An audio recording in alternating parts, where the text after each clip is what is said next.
বিসমিল্লাহির রহমানির রহিম। আজকের ভিডিও ক্লাসে আমরা শিখব অর্ডার। অর্ডারটা আমরা ইউজ করে থাকি কোনো স্টাইলেবল অর্ড লেখার জন্য, অর্থাৎ প্রতিষ্ঠানের নাম বা কোনো মূল টপিকস।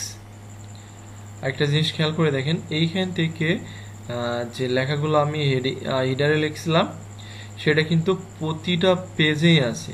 যতগুলো পেজ নেব প্রত্যেকটা পেজে কিন্তু থাকবে, কিন্তু সমস্যা হচ্ছে যে আমি প্রথম পেজে চাচ্ছি, বাট দ্বিতীয় পেজটাতে আমি আর চাচ্ছি না। সেই ক্ষেত্রে আমাদেরকে ওয়ার্ডারের সাহায্য নিতে হবে। তো আমি এখান থেকে হেডারটা রিমুভ ফিডার করে দিলাম। আমরা এখান থেকে ইনসার্টের থেকে একটা অর্ডার ডিজাইনে ক্লিক করব। করার পরে আমাদের এখান থেকে আমরা হেডিং লিখতে পারবো।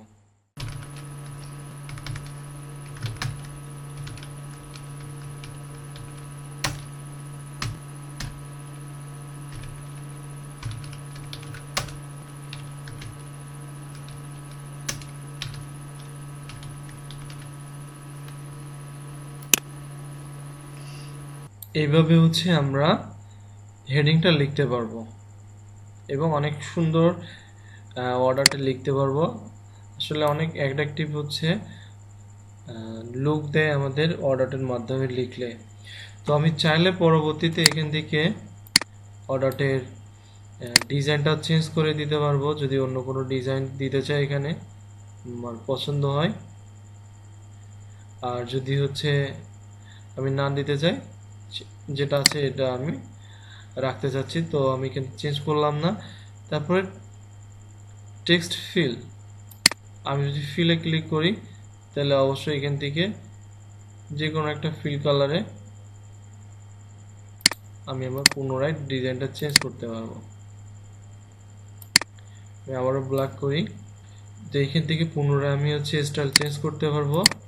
আর দ্বিতীয়ত আমি এখান থেকে ফিলটা চেঞ্জ করে দিতে পারবো। তো এটা আমার ইনসার্ট অর্ডারের কাজ।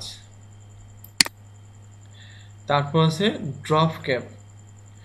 ড্রপ ক্যাপটা আমরা সাধারণত ম্যাগাজিনে দেখে থাকি। তো সাপোজ আমি এই ওয়ার্ডটাতে ক্লিক করলাম, ক্লিক করার পর যদি আমি ড্রপ ক্যাপে ক্লিক করি দেন ড্রপ হিডে, তাহলে আমরা দেখব যে একটা অক্ষর 3টা লাইন সমান বড় হবে। আমি যদি এই ওয়ার্ডটাতে রাখি তাহলে আমরা দেখতে পাবো। তারপর ইন মার্জিন, মার্জিনের বাইরে চলে যাবে, তারপরেও 3টা লাইন বরাবর একটা অক্ষর থাকবে। তো আমি এখান থেকে ড্রপ ইট এটাই নিলাম। এখন আমি যদি চাই যে 2টা লাইন বরাবর থাকবে, তাহলে আমি ড্রপ ইট অপশনে আসবো, আসার পরে ড্রপ ট্যাপ অপশনে আসবো, আসার পরে আমাকে এরকম একটা উইন্ডো দেবে। তারপরে এখানে লাইন টু ড্রপ ইট আমি যদি 2 করে দেই, দেওয়ার পরে ওকে দেই, তাহলে একটা অক্ষর 2টা লাইন বরাবর হবে। এটা অনেক সুন্দর এবং অ্যাট্রাকটিভ একটা লুক নিয়ে আসে। সাধারণত এটা আমরা ম্যাগাজিনে দেখে থাকি। তারপর আছে সিগনেচার লাইন। সিগনেচার লাইনটা আমরা ফুটারের মাধ্যম দিয়ে দেখছি, ওইভাবেই আমরা এখান থেকে কাজটা কমপ্লিট করে নেব।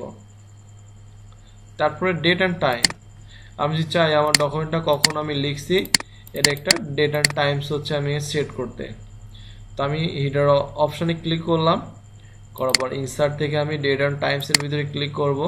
করার পরে দেখবো এখানে অসংখ্য ডেট অ্যান্ড টাইমসের ফরম্যাট থাকবে। আমার পছন্দ অনুযায়ী আমি এখান থেকে একটা ফরম্যাট নিতে পারবো।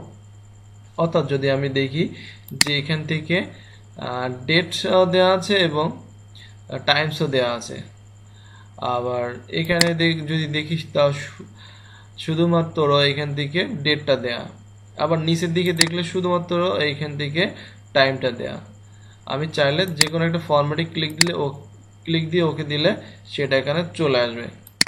আর আমি অবশ্যই ফন্ট সাইজটা এখান থেকে ছোট করে দেব বা ক্লিয়ার অল ফরম্যাটিং করে এখানে দেব, তাহলে আমার এরকম ছোটভাবে আমাকে দেখাবে। তো এটা আমাদের ইনসার্ট রিবনসের ভিতরে ডেট অ্যান্ড টাইমসের কাজ। তো আজকের ক্লাস এই পর্যন্ত। এতক্ষণ সাথে থাকার জন্য এবং ধৈর্য সহকারে ক্লাস দেখার জন্য ধন্যবাদ সকল প্রশিক্ষণার্থীকে।